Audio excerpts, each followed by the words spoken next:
اللهم صل على محمد وعلى آل محمد كما صليت على إبراهيم وعلى آل إبراهيم إنك حميد مجيد. اللهم بارك على محمد وعلى آل محمد كما باركت على إبراهيم وعلى آل إبراهيم إنك حميد مجيد.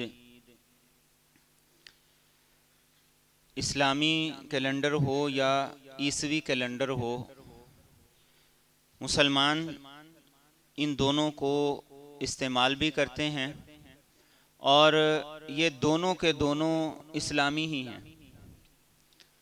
عیسوی کیلنڈر کا تعلق سورج سے ہے اور سورج اللہ کی مخلوقات میں سے۔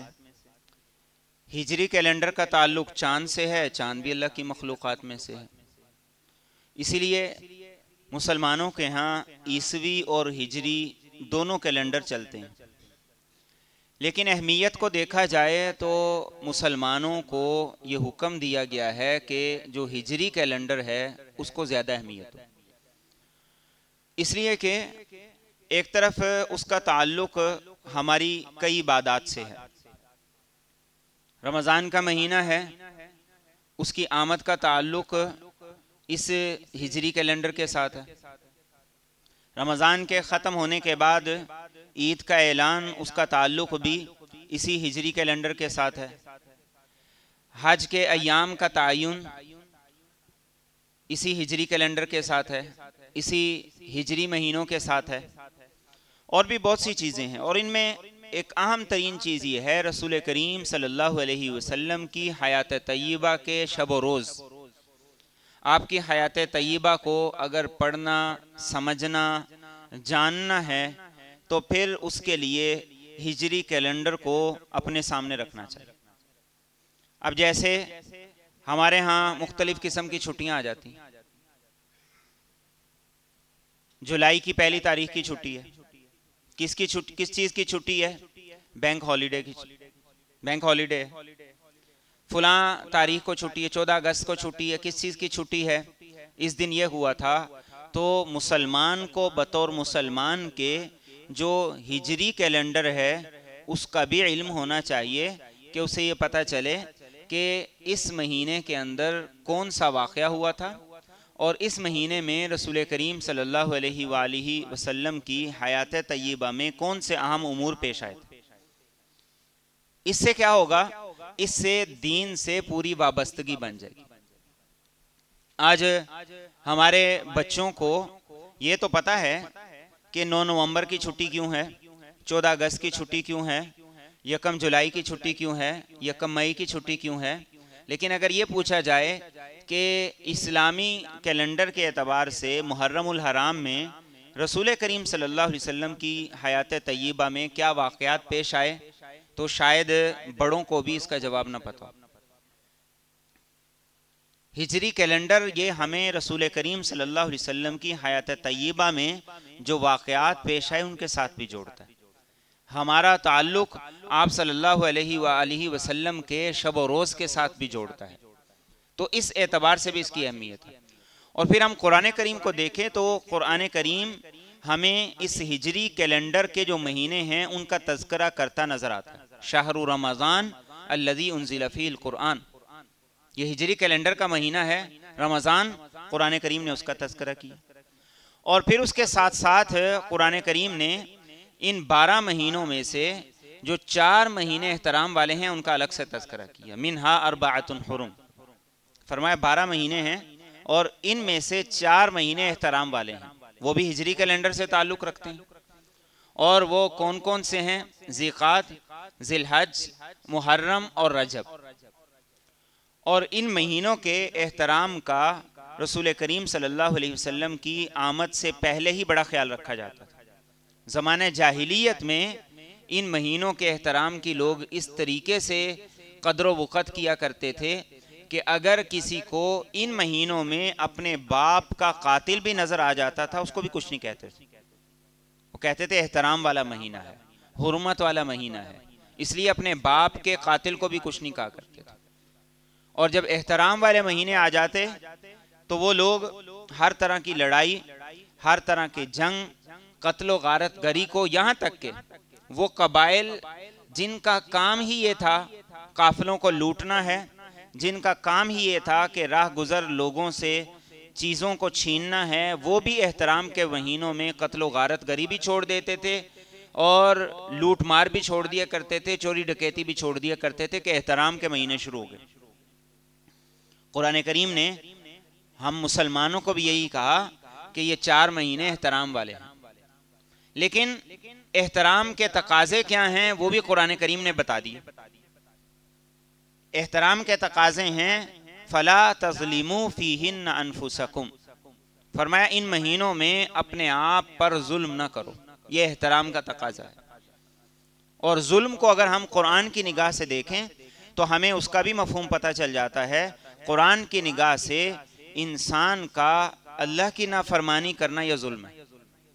اسی لیے قرآن کریم کہتا ہے جب انسان اللہ کی بارگاہ میں اپنے گناہوں کا بوجھ اٹھائے ہوئے پیش ہوگا تو اس وقت اللہ تعالیٰ فرمائیں گے وَمَا ظَلَمْنَاهُمْ وَلَكِنْ كَانُوا أَنفُسَهُمْ يَظْلِمُونَ کہ میرے بندو میں نے تمہارے ساتھ کوئی ناانصافی نہیں کی، یہ تم نے خود اپنے آپ کے ساتھ ناانصافی کی ہے اور گناہوں کا بوجھ لے کے آئے ہو۔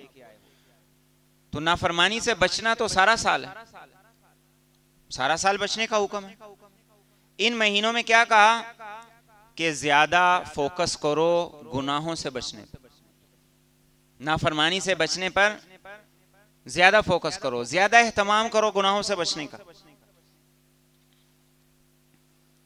دوسروں کے ساتھ ناانصافی کرنے اور حق تلفی کرنے سے ان مہینوں میں زیادہ اہتمام سے بچو۔ اور آپ دیکھیے کہ مسلمانوں کے اندر اس چیز کا کتنا لحاظ رکھا جاتا تھا۔ اللہ کے رسول صلی اللہ علیہ وآلہ وسلم نے صحابہ کرام کی مختلف جماعتیں بنائی ہوئی تھی جو مدینہ طیبہ کی سرحد پر اور اس کے حدود پر گشت کیا کرتی تھی۔ آپ نے ایک جماعت کو روانہ کیا اور روانہ کیا، مہینہ ختم ہو رہا تھا اور احترام والا مہینہ شروع ہو رہا تھا۔ اب کمیونیکیشن کے مواصلات کے اتنے ذرائع تو ہوتے نہیں تھے کہ پتہ چل گیا چاند نظر آیا یا چاند نظر نہیں آیا، اور بلکہ ہمارے ہاں بھی یہ سارے کا سارا جھگڑا صرف رمضان اور عید پہ ہی نظر آتا ہے، اس کے علاوہ باقی مہینوں کا چاند پہلے نکلے یا بعد میں نکلے ہمیں فرق نہیں پڑتا، وہ 2 دن بعد بھی نکل آئے، اسلامی مہینہ 32 کا بھی ہو جائے تو ہمیں کوئی فرق نہیں پڑتا، لیکن رمضان 29 سے 30 کا ہو جائے تو ہمارے ذہن پہ ایک عجیب سا بوجھ آ جاتا ہے کہ ہمارا تو ذہن ہی یہ بنا ہوا تھا کہ رمضان کا مہینہ اس دفعہ تو 29 کا ہے لیکن یہ تو 30 کا ہو گیا ہے۔ اب جو شیر خورمے بنائے ہوئے تھے اب کیا کریں، اب 2 دن ان کو کیسے سنبھالیں، اور ایک اور روزہ رکھنا پڑ گیا ہے، اب کیسے کریں۔ ہمیں ہر اسلامی مہینے کی آمد کا اور اس مہینے کے نام کا کم از کم ضرور پتہ ہونا چاہیے، تاریخوں کا نہ بھی پتہ ہو کہ کون سا مہینہ چل رہا ہے۔ اور بڑا آسان ہے، اخبار پڑھتے ہیں تو اخبار پہ جہاں تاریخ لکھی ہوتی ہے وہاں عیسوی کے ساتھ ہجری بھی لکھی ہوتی ہے۔ مختلف قسم کے گروپ ہیں جو احادیث بیچتے ہیں، ان احادیث میں جہاں ہجری تاریخ ہے وہاں عیسوی بھی ہے۔ اسی انداز سے موبائل میں ایسے سافٹ ویئرز ہیں جس میں ہجری کیلنڈر کا بھی اور عیسوی کیلنڈر دونوں کا پتہ چلتا رہتا ہے۔ تو اللہ کے رسول صلی اللہ علیہ وآلہ وسلم نے صحابہ کرام کی ایک جماعت کو گشت پہ بھیجا، ایک مہینہ ختم ہو رہا تھا اور آگے دوسرا مہینہ شروع ہو رہا تھا، کمیونیکیشن کے ذرائع نہیں تھے، پتہ نہیں چلتا تھا کہ چاند نظر آ گیا یا نہیں نظر آیا، اور اتنا اہتمام بھی نہیں ہوتا تھا۔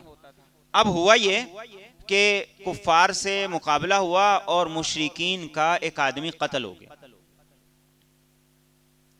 اب جب قتل ہو گیا صحابہ اللہ کے رسول صلی اللہ علیہ وسلم کے پاس آئے اور اللہ کے رسول صلی اللہ علیہ وسلم کو جب آ کے بتایا کہ فلاں دن ہماری جھڑپ ہوئی ہے، تو آپ نے فرمایا وہ تو حرمت اور احترام والا مہینہ شروع ہو گیا تھا، تو تمہیں نہیں قتل کرنا چاہیے تھا۔ انہوں نے عرض کی یا رسول اللہ صلی اللہ علیہ وسلم ہمارے علم میں نہیں تھا کہ چاند نظر آ چکا ہے